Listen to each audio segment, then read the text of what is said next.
Welcome back to my YouTube channel, The Myth-Busting Locksmith. And today we're going to talk about covert entry, traceless entry, non-destructive entry, and the variations of. Now, everybody wants to be a James Bond. Everybody lives the dream of being some sort of James Bond, being able to pick locks, being able to enter buildings without leaving a trace or any sort of evidence. But we all know that really, in reality, the locksmiths of the world are the real James Bonds. I mean the real locksmiths, the trained ones, the certified ones, the qualified ones, the ones that have spent thousands of pounds on training and years on practice and practice and practice and practice. I am not talking about Bob the Builder that comes along with his drill and drills a great big hole in the door, or smashes through the door, or rips the lock to pieces and goes, there we are, that's £150 and it's going to cost you another £200 for a new lock and fitting and so on. So really, the proper locksmiths are the ones that will teach you the covert, non-destructive, traceless entry. But what do we mean when we say traceless? Now, there is a difference between covert, traceless and non-destructive entry.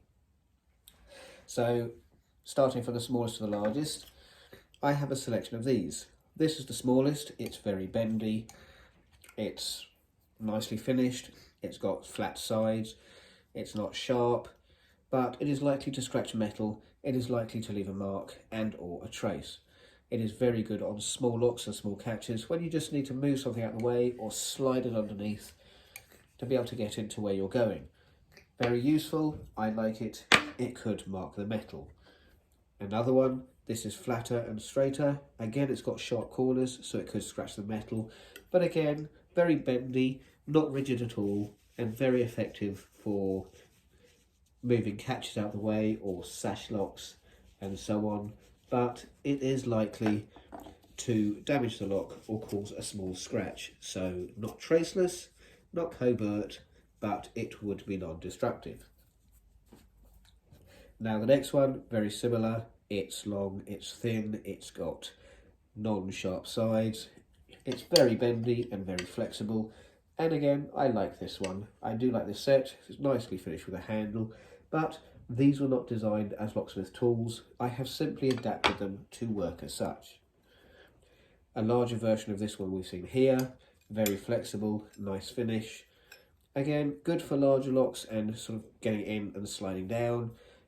Sliding up, sliding in or across. This will be very good for getting catches out of the way, or levers, or just pressing on something where you need to slide in between and push something out of the way. Of course, all locks are not the same size, so you might need a large one. You get this large, again, very flexible, very bendy, not going to scratch, but it might leave marks on the metal. So very well made, very nice tools. But ironically, they were not meant for locksmiths and they were not meant as locksmith tools. I have simply adapted these and added them as part of my kit because I have found them useful for gaining access.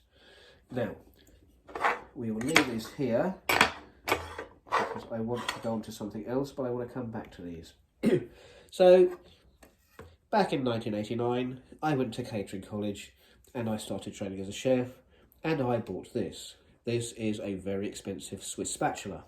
Very bendy, nice curve here, nice straight edges, not sharp, but sharp enough to make pastry smooth, to make icing smooth, and to layer things without any creases, bumps, or imperfections. Ironically, I went to 3 colleges, and the first one was a catering college. I bought this. As I say, it was expensive. It's Swiss made, it's a beautiful spatula, it's meant for icing and cake decoration, and I never used it once. So it sat in my knife roll for nearly 20 years until I started training as a locksmith. And one of the first things I learnt when training as a locksmith was this is absolutely perfect for shimming doors, moving sash locks out of the way, moving catches out of the way, sliding underneath to get to things, or sliding around the side to be able to push something out of the way. I think that's absolutely hilarious because I had it for 20 years, I never used it. Now, heading more for the potentially covert or traceless entry, we have number 1 tool. Little curve on the end, great for pushing in a catch where there's a little lever that you have to push out of the way to then release the catch to be able to push it through so that it pushes into the door. Or if you're coming from the other side where you have a you have this sort of setup where you have a small catch at the back and a large at the front, and the back has to be moved out of the way to release this one. This can come in and push the one out of the way, and then it pushes the second out of the way. In reverse, if the small, and you'll know what I mean when you see it, the small lever or bar at the front must not be touched to release the one at the back. You simply go in the back, you push the back one out of the way, and the front one is not touched, but it will then release when you're opening it. Now, it's difficult to explain, but you will understand if you see it, but these are very popular on sheds and bin stores in communal areas, council blocks, that sort of thing. And when you see it, you'll know. And you've either got the option of pushing it out of the way, or you've got the option of moving the back bar without touching it and getting it out of the way. I have used this one quite a lot on internal doors where you are moving a catch out of the way because the door is jammed, and it's a door that's designed to slam shut this way and push. So this, you can go straight in like this, or you can come from the other side and you can wiggle and whittle room like this, little wiggle like this. It will move the catch into the door and the door is released. A little more unusual, you have a pointy bit here which is good for breaking the seal between a window and the glass, although it is likely to scratch the glass, so you must be careful. This is also good for getting into a space where you simply need something sharp to come underneath, because it is pointed here, so there's very little metal that's going to get in the way, but it will go in, and you can see because of the angle, it will push up and things out of the way. In a similar way, this is good for putting in and twisting if you've got something square, and you will know the sort of combination locks where this would work, because you can slide it in, it will catch the right lever, and as you twist it, it will pull the handle round for the inside mechanism. I'm not going to give you any more detail than that, because I don't want people to go away and start trying this out for themselves when they haven't got permission to be accessing these doors. Again, different size, same purpose at the end here, or you could find a similar purpose on a different lock, depending on the variations of the locks that you are being asked to open and the situation where you find them. So, we talked a little bit about the covert. Now, the covert entry would be specifically and deliberately to leave no trace. So we come on to these. Now, I have a very wide variation of these. These are plastic cards. In fact, I will get one out to show you. They are simple plastic cards. They can be old ID cards with your photo on, but these are not. They can be access cards where you swipe it against an electronic point and it releases the door. Or it could be old bank cards. It really doesn't matter what. They are flexible, they are very bendy, they are soft, they will not scratch or mark anything because they are plastic, and they have got very rounded corners, so nothing sharp. It will not scratch wood and it will not scratch metal. I have a large collection of these and they are very, very useful. So, onto the covert side. Here we have one for a small catch where it can be slid into the catch and popped through, and a similar one here where it is slightly more rounded, and there's a bigger gap, but depending on the catch of the door that you're trying to attack, you'd know where this would be useful. The next one, it's rounded here for pushing through into doors, and again 2 different sizes here, which will be very useful. But again, you come across a door, you're going to look at the catch or the locking mechanism, and you're going to know exactly where to use it. The next one, modelled on one of these, so you have the sharp point here, you have the angles here, and you will know how and where that will be useful and how it can be applied.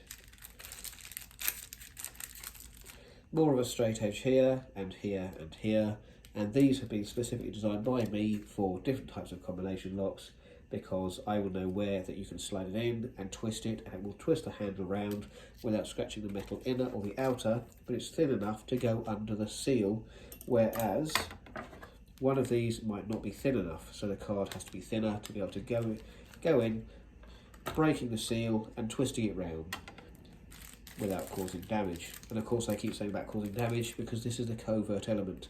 No damage, no destruction, less cost to the customer, happy locksmith. Again, angled ones with a point here, very useful if you know where and when to use them, absolutely useless if you don't. Again, odd shape here, but this is designed when it's sold this way, It is designed for going in and hooking and coming out the other side of a door. So like this way, so where's my hand? Here, and in that way, to attack the sash lock from behind when it is a door designed to push shut, and the rounded bit is not facing you, so the door will close away from you. This one here, I think you can see quite clearly, different shapes, similar variations, but all basically the same sort of thing, designed for moving catches and sashes out the way without scratching wood or metal or whatever surface area you are attacking. Now, we talk about the James Bond element, we talk about the covert element, so what I have done is, in my wallet here, I have created, and I carry absolutely everywhere, a couple of these cards in the back, so that I have this one for one purpose, and this has a little bit of everything for all the different catches that I'm likely to come across. This one, I was in a police station for a visit. I had a meeting with somebody very high up the food chain, and I used the disabled toilet because it was the only one available. And I found that although it is controlled from a mag lock and the person presses the button behind the counter, I found that if you needed to get out in an emergency, or in fact if you needed to get in an emergency, this was the perfect tool to go in and bypass the lock, just pull it straight out, and you can get straight in from outside, or by simply pushing it this way, you can get straight in straight out from the inside. So in fact you can get access from outside or inside. And when I was in there washing my hands, I was working out how to make a tool that would bypass this lock, and this is what I came up with. And as you can see, they are small, they are flat, and they fit very neatly into the wallet, absolutely covert, traceless, and disappeared. So as always, I hope you've enjoyed the videos, and if you have, please feel free to subscribe, and please give me a thumbs up so I know that you would like to see more of this type of video. And I hope it is of interest to you, because I'm trying to think of different things that other locksmiths don't put on YouTube, and try and find stuff that's a little more off the wall and out of the box. But do let me know. Please feel free to leave comments, or you can email me privately if you'd like to do that. And hopefully I will see you on the next video, where we are going to look at the doorstep box and everything that it contains, how it is used, where it is used, and why I have it in there in the first place. And I think you'll be pleasantly surprised at how much it holds. So that's it. Thank you for watching. I hope to see you on the next one, and in the meantime, stay safe and secure. Goodbye.